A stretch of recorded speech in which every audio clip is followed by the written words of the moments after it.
Express yourself. You just can't go wrong now. Express yourself. They need to know it. Express yourselves. It's never wrong if you can do it all the time. Soccer brings the world in motion, and Canada's a co host now. Soccer's got the world in motion. US and Mexico host too. Express yourself. It's one on one. Express yourself. 48 nations all. Express yourself. You can't go wrong, 'cause this might be the best World Cup ever. Soccer's got the world in motion. That I know, it has to be true. Soccer is big sport, and some stories are here for you.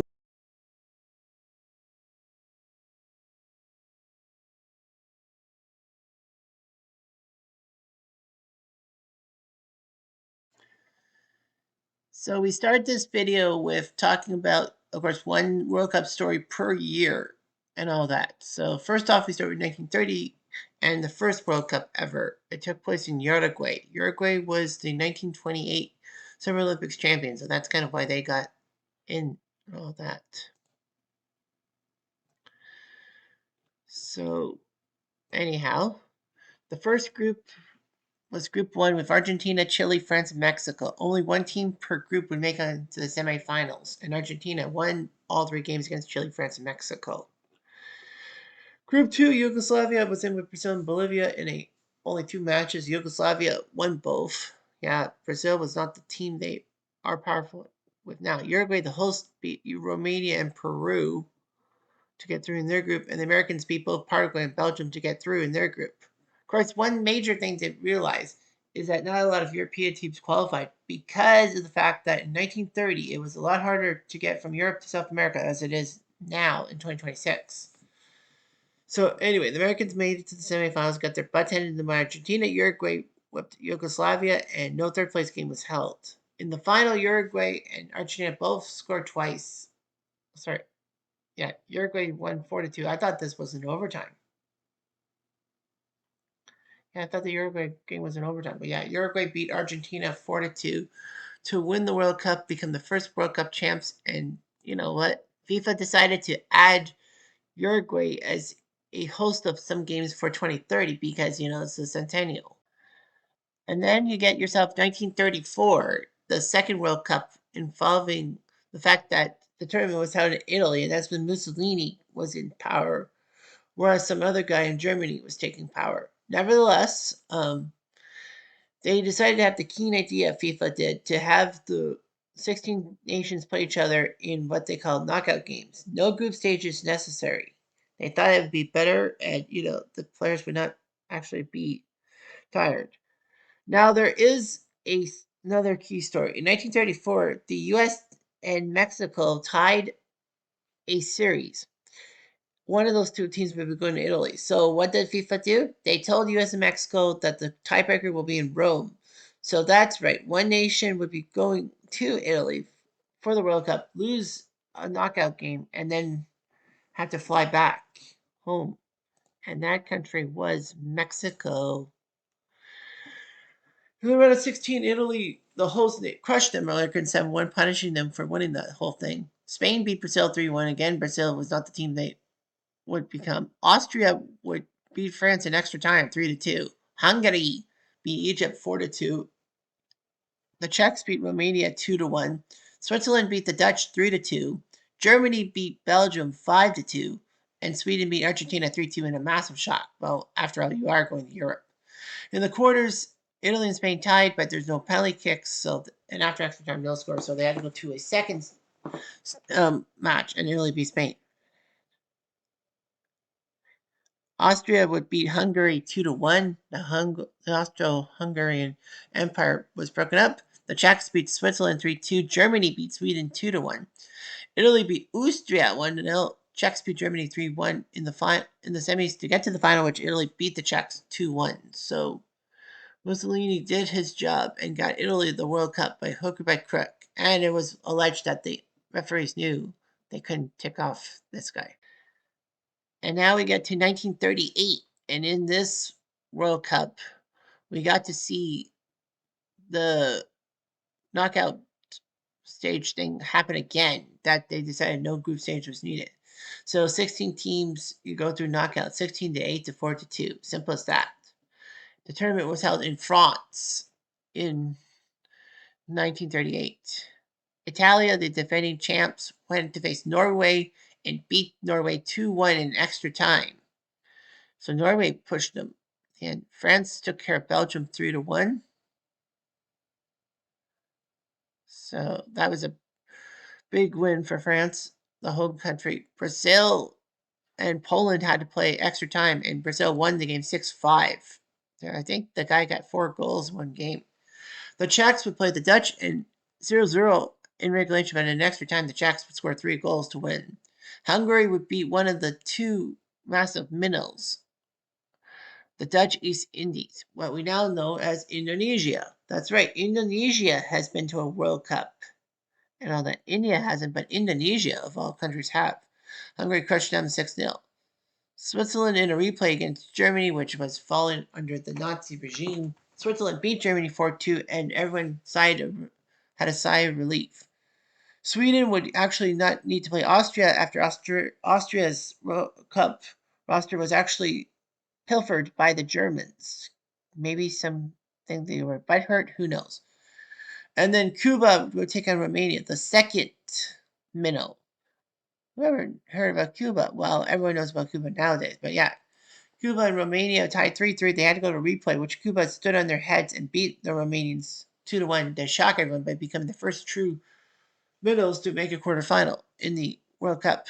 Italy beat France 3-1. I think it was set up on purpose that Italy would have to face France in the quarterfinals. They should have been on opposite ends of the bracket. Brazil would beat the Czechs 2-1 in a replay to move on to the semis against those pesky Italians. Hungary beat Switzerland 2-0, neighbors, and Sweden crushed Cuba's hopes of being real icons 8-0. Hungary crushed Sweden 5-1 to get to the finals. The magical Magyars, well, before the magical Magyars. And then Italia took care of Brazil 2-1. But the problem was Brazil rested Leonidas, thinking they didn't really need him. Brutal mistake. They needed him. Brazil did take third, but Italy beat Hungary 4-2 in the final. I thought for sure France was the team that lost in 38 to Italy. That's not. But, that's what happens when you have to do your research. Then came the first World Cup after World War II in 1950 in Brazil, as Brazil was hoping to host it and win it. After all, Brazil's team looked pretty good and all that. So the World Cup was weird in 1950 because of the fact that, you had Germany and Japan being booted from FIFA because of their World War II stuff. The home nations, England, Scotland, Wales, and Northern Ireland, allowed to have their home championship be the basis for qualification to the 1950 World Cup, which England and Scotland got in, but Scotland was petulant and said it's first or bust, so they said no. There were a lot of withdrawals and all that. So 16 teams that qualified.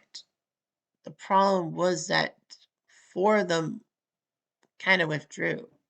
India withdrew because they were focusing on the Olympics more so than the World Cup, despite what people thought about the barefoot thing. Scotland, of course, was petulant. France withdrew, and so did Turkey. Well, France actually, and France for all that. So they didn't like it. So now there was down to 13 nations and all that. Brazil in Group 1 with Yugoslavia, Switzerland, and Mexico advanced to the final rounds by winning 2 and tying 1. Spain in Group 2 with England, Chile, and the United States won all 3 of their games. England, of course, shocked by the Americans. Even if England had beaten the United States, they would have lost to the Spaniards. It would not have mattered. But still, that match was upset by the Americans. Sweden in a 3-team group with Italy and Paraguay got a win and a tie. In Group 4, Uruguay beat Bolivia 1 game, and that was it. France was supposed to be with Uruguay and Bolivia. In the final round, we had the final match. Brazil needed just a tie to beat Uruguay and to win the World Cup. And Friaca scored in the 47th minute. it looked like game over in front of 173,000 fans. It looked like it was over. But Uruguay, with goals by Scavino and Chiquia, scored the goal. And Chiquia was basically told that he was only 3 people to silence the Maracana Stadium. That was the other 2 were the Pope and Frank Sinatra. So Uruguay took care of Brazil. 2 titles in a row for Uruguay. Well, they have only appeared in 2 World Cups, so they felt confident. Brazil changed their kits from blue to yellow and basically banished the 1950 Brazilians from taking any part of soccer whatsoever. Now we come to 1954 in the World Cup in Switzerland. So Switzerland would host a good World Cup and all that. They were very neutral during the war, so FIFA figured Switzerland deserved a chance to host the world. So anyway, in Group 1, Brazil, Yugoslavia, France, and Mexico would play. And this was the first time that they decided to change the format to have the top 2 teams in each group qualify instead of the top team. So yeah, they would have quarterfinals in essence after group stages. Brazil and Yugoslavia both won and tied a game. But what was strange was FIFA decided to have 2 games. You had to face, well, if you're a seeded team, you faced the 2 unseeded teams. And if you were unseeded, you had to face the 2 seeded teams. Confusing? You bet. So France and Mexico did not, no, sorry. Yeah, France beat Mexico and then Yugoslavia. France didn't play Brazil and Yugoslavia didn't play France. It's confusing. Hungary won both their games, the magical Magyars, over Germany, Turkey, and South Korea. But what was stupid was that they decided to have a playoff match for second place. So on the modern record of goal differential, Turkey would have gone on to the quarterfinals and not West Germany. Yeah, Hungary 2-0. Doing the job. Germany and Turkey were tied at 1-1. Yeah, well, Germany beat Turkey, so head to head they would have gone in anyway, but they decided to have a playoff. Why, I don't know. And poor Korea gave up 16 goals in their 2 games. 9 to Hungary, 7 to Turkey. Yeah, Turkey didn't get to play the Magical Magyars, which was for the best. Group 3, Uruguay and Austria won their matches. The Czechs and Scots were fought over. Of course, the only 2 games. Scotland decided in their infinite wisdom to wear jerseys with a um, turtleneck because of how cold Switzerland apparently was. Well, no, it wasn't. It wasn't that cold. It was very warm. Scotland lost 1-0 to Austria and 7-0 to Uruguay. Group 4 saw England and Switzerland get in. Switzerland and Italy, well, Switzerland beat Italy, so they would have gotten in anyway. Goal differential would have been Italy.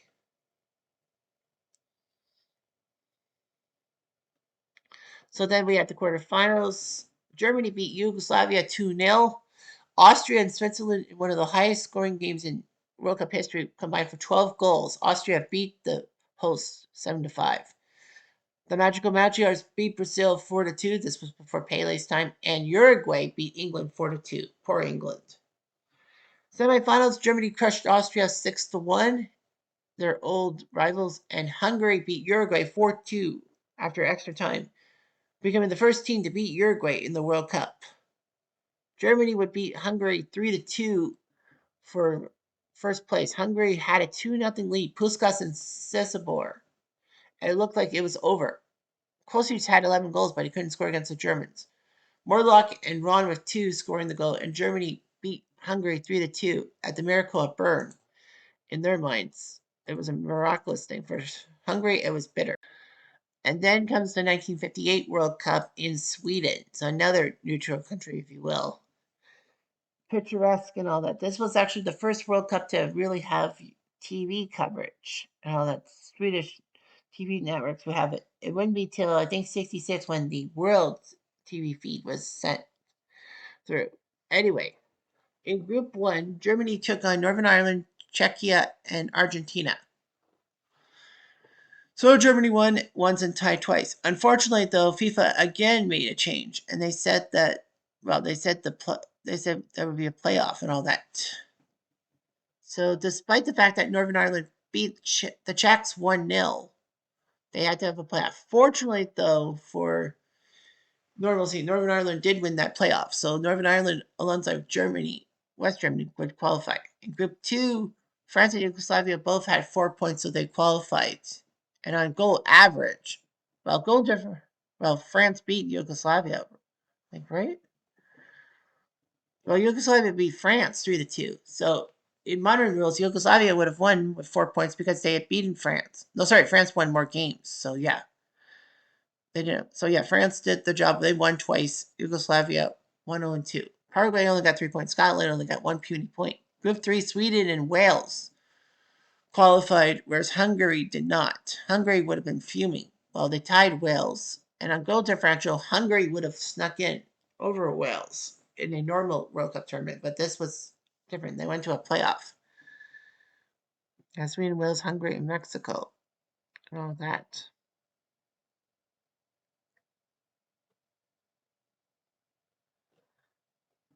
And Group 4, Brazil and the Soviets moved on. England and Austria were screwed. England had to go to playoff with the Soviets. They would have been hosed. Well, the Soviets did have a win, so they would have taken second place ahead of England. Anyhow, and Austria had 1 point. Yeah, Brazil 2-0-1. In the quarterfinals, Brazil with a young Pele beat the Welsh 1-0. France beat Northern Ireland 4-0. Sweden beat the Soviets 2-0, and Germany beat Yugoslavia 1-0. So no major surprises. Semi-final, Brazil took on France. You know, Jules Fontaine with those 13 goals and all that in that tournament. He did score once against Brazil, but Pele put up a hat trick. Sweden beat the Germans 3-1, which was a shock. So the host Swedes would take on Brazil and Pele. Well, Fontaine scored 4 goals in the third place game against Germany to win the Golden Boot. And Brazil beat Sweden 5-2 thanks to 2 goals by Pele and also 2 goals by Fava. So anyway, Pele at 17 years old was on the world stage and it looked pretty good for him. And then you got 1962, in which the World Cup went to Chile and all that. Chile almost did not keep the World Cup and all that. You know, there was a earthquake and all that. There was a thing. So practically, Chile had an earthquake and almost had it taken away. But Carlos Didborn, the head of the Chilean Football Association, said basically it is that we have nothing. We need the World Cup. So anyway, in Group 1, you had the Soviets, Yugoslavians, Uruguay, and Colombia. The Soviets and Yugoslavia both won twice, so they got in. Group 2 saw West Germany and Chile get in at the expense of Italy and Switzerland. And yes, this was the Battle of Santiago. And yes, of course, you see the title card because David Coleman, before he introduced the Chile-Italy game, of course, on tape delay, he said it was the most stupidest battle, bloodiest soccer match he's ever seen. And Chile beat Italy 2-0. The fans went bonkers. The players were on each other after Italian journalists insulted Chile's women, apparently. So, yeah, you look that up. The Battle of Santiago with the World Cup. So, yeah, Germany and Chile moved on. Italy, surprisingly, did not. Switzerland were 0-3. Group 3 saw Brazil and the Czechs get in with Mexico, Spain behind them. At least Mexico won a match over the Czechs. And yeah, Pele played. Only scored 1 goal, though, in the group stages. In Group 4, Hungary, England, Argentina, and Bulgaria were playing. On goal average, well, England beat Argentina 3-1. They ended up tied with Argentina, and on goal differential, they did get in. Well, they beat Argentina anyhow, so they got in the magical match yards were still around, and Bulgaria fucked it. Chile beat the Soviets 2-1 on home turf in Arica. Brazil beat England 3-1, like that was no surprise. Yugoslavia shocked the Germans 1-0, and the Czechs beat Hungary 1-0, which was a shock. Brazil then took on their South American rivals and beat Chile 4-2 in Santiago. The Czechs would beat Yugoslavia and Vina de Mar to go to the final and lose 3-1 to Brazil. So Pele and Co had their second straight championship. Chile did take third place and give some fans some stuff. But that's all I got for that one. And finally, we have 1966. and the fact that it was held in the land of Beatlemania, England, as England, FIFA soccer's home nation, finally got themselves a chance to host the tournament. So they decided to put the teams in different parts of England and all that. In their infinite wisdom, England was going to have all three games on home turf at Wembley Stadium. Of course, this would be the last time the hosts were afforded this luxury. England would win twice and tie once against Uruguay, Mexico, and France. Uruguay had a win, so that's why they got into the quarterfinals. Group 2 held in Hillsborough. We all know about that from 1989, and Villa Park. So Germany and Argentina both scored 5 points. Germany on goal average actually ended up winning the group. Spain and Switzerland were the passers-by. In Group 3, you had Portugal, Hungary, Brazil, and Bulgaria. In Liverpool and Manchester specifically. Hey, you know what? Two of my favorite Premier League teams. Portugal won all three games against Hungary, Brazil, and Bulgaria. Brazil were shocked. They beat Bulgaria, but they lost to Portugal and Hungary. Although it must be said that Portugal and Hungary used tactics to try to hack down Pele and make sure he was ineffective. Yeah, good on Hungary. Yeah, Portugal 3-0. Then Group 4 was in Middlesbrough and Sunderland. There's one tiny little problem. Well, the Soviets crushed all their opponents. They crushed Chile, they crushed Italy, and they crushed this team called North Korea. That's right. North Korea qualified for the 1966 World Cup.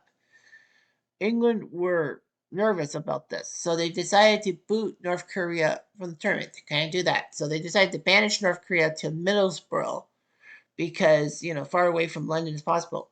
However, the joke backfired as North Korea actually got the Middlesbrough people to cheer for them because they know what it's like to be, quote unquote, marginalized. So North Korea would play Italy in the final game of the group, all that. And somehow, in some freaky dinky way, after sandwiching a tie with Chile, they actually beat Italy 1-0 in a goal by Pak Du-ik. And somehow Italy couldn't score on North Korea's diminutive players. They were shorter than normal. And somehow Italy were knocked out of the World Cup by North Korea, and Italy came home to a barrage of tomatoes. In the knockout stages, England would go to Wembley to play Argentina 1-0 and beat Argentina. Of course, Rattan, the captain, was sent off for violence of the tongue. They didn't have yellow or red cards until 1970. And everyone thought that England was just unsporting. Probably. In Liverpool, Portugal took on North Korea. And North Korea shocked the world by going up 3-0. People forget about that. And then Eusebio scored 4 of the 5 Portuguese goals to win 5-3. North Korea had a chance to pull the impossible off, and they failed in Liverpool. In Sheffield, Germany took down Uruguay 4-0. And Sunderland hosted the Russians, beating the Hungarians 2-1 in the battle, the battle of the pool. In the pool. England would play Portugal at Wembley and beat them 2-1. Eusebio did score, but England won 2-1, so we got one on Portugal, yeah. Germany beat the Russians 2-1 in Liverpool. Portugal took third place, which is okay. But then the main event, England versus West Germany, 2-2 after regular time. And then Jeff Hurst's goal that would hit the underside of the crossbar and did not bounce over. And this is coming from an English fan. It did not cross the line. I don't think any replay had it crossing the line at all. But somehow the linesman voted it good, probably because of World War II shit. And then Jeff Hurst scored the goal that made Kenneth Wolsterholm say, they think it's all over. It is now. Well, this video is all over now as we are finished. So next week we will be talking about the World Cups of the 70s, 80s, and 90s and see how big they are. Anyway, I'm Jeff Diamond.